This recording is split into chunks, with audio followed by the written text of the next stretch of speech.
we're doing right now is we just had a team meeting here at our office, and we were starting to talk about transitioning and what the seller's market is and the buyer's market is.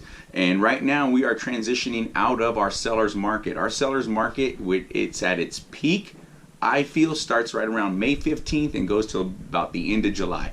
It's when our weather's the best, the people are the most active, they're getting out there, they're using their laptops and their cell phones and looking at properties. That's when the seller's market is. That's the best time to be trying to sell your house to get the most money.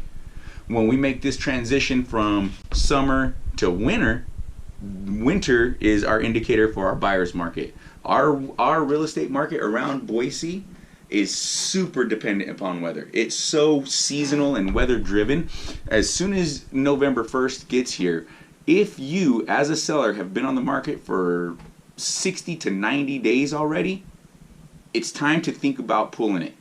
You're only accumulating days on market. Those days on market are gonna kill your purchase price come next spring if you don't sell in the winter. And I'm pretty sure if you didn't sell this summer, you're not gonna sell through the winter unless you drop price drastically. I always advise, well, I can't say always because I don't think I've ever had a house not sell in the summertime. But if I had this situation and I had a seller whose house did not sell in the summertime, I would be advising pull it. I'd be advising to pull it from the market and let's try again next spring. You reevaluate what you did this summer and make some changes. The one thing I see people do all the time is they'll pull it in the wintertime and come back next spring the same way.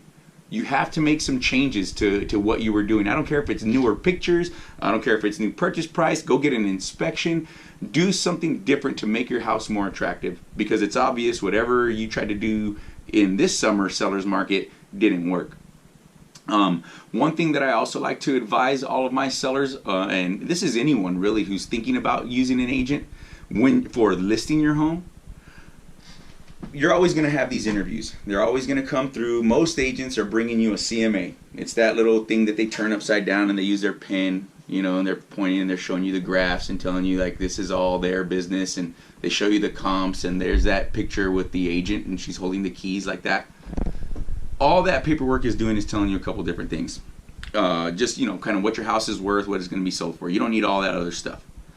The most important thing I always tell sellers is when interviewing an agent, after they're done with that whole spiel, when they're done telling you all they're going to do and all this stuff, look them in the face and say, that's great. What are you going to pay for? They're going to tell you to declutter. So they're going to tell you to get your house professionally cleaned. They're going to tell you need new photos. They're going to tell you you should get, carpet steam cleaned. Let's get it staged. Let's get an inspection. All of these are costs that are put on the seller. Those type of agents only want to get a sign in your yard. That's all they're trying to do. So what I always say is ask that agent, hey, what are you going to pay for? I'll tell you how we do it at Rogue Agents Real Estate. So when I take a listing, one thing that I always do is I make sure to pay for myself your professional carpet cleaning, your professional cleaning, and your professional photos. If your listing agent shows up at your house with their phone and starts taking pictures to use for your marketing, bag it right then and there. Okay? The reason that we take on those costs is because I like my sellers to know, because after professional cleaning, carpets, and photos, you could be $500-600 into it. I like my sellers to know that I've got some investment here too. I've got some investment, and if I can't get your house sold, I'm out that money. But now, once I put that in there, I've got skin in your game now. And that's how I like my sellers to feel. So the one thing I always advise when you're doing all these agent interviews and you got people coming to your house and, blowing smoke, sit down and ask them, what are you going to pay for in this process? You know what we do. Those are just a couple of different seller tips for you guys. Okay. One of the things I wanted to talk about too is for buyers. We're going into a buyer's market, and people are always really concerned in the wintertime. It's usually sellers because they got to get their house sold before the snow hits. Buyers, this is your season.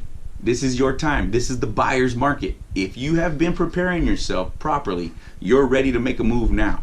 The one thing the couple things that you should be doing is making sure you've already spoken to a lender and your pre-approval is ready to go.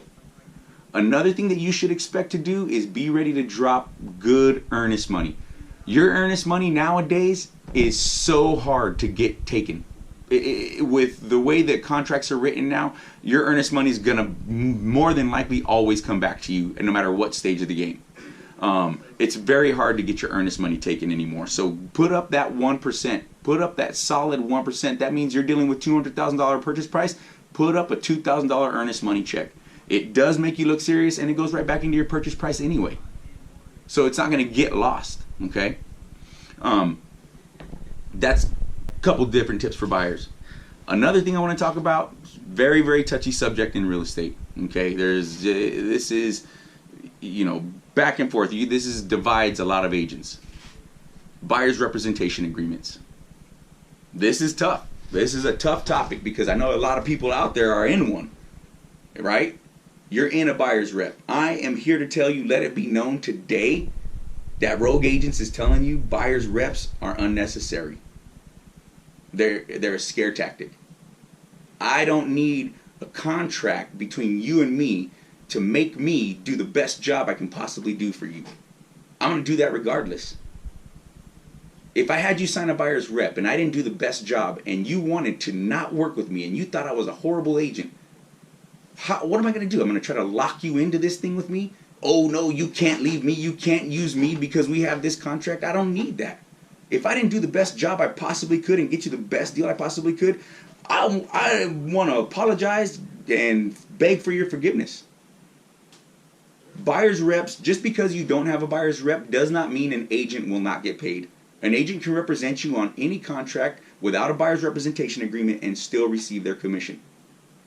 They don't need one. A lot of agents are going to tell you like, oh, I need a buyer's rep because I don't like to commit my time to somebody who doesn't like to commit to me. Fluff. Sheer fluff. I need a buyer's representation agreement because, I've had somebody stiff me or do this. It's all fluff. They're unnecessary. Just a couple of different ideas for you guys to work with. I know a lot of agents out there use them. Hey, protect yourself however you want. At Rogue Agents, we represent you to the best of our ability with or without a buyer's rep. You want one? You can sign one, but we don't need it. Guys, we don't want to take up too much of your time. I hope this information is useful. I hope some of you got a little bit out of it. If you guys know anyone that could use this information or anyone who would like some more information, please have them hit us up on our Facebook page at Rogue Agents Real Estate. They can also call the office 917-8388. Speak to Jasmine. She'll put you in touch with one of our agents, and we'll make sure to get you all the information you need. Okay, guys, I'm Eli. Talk to you later.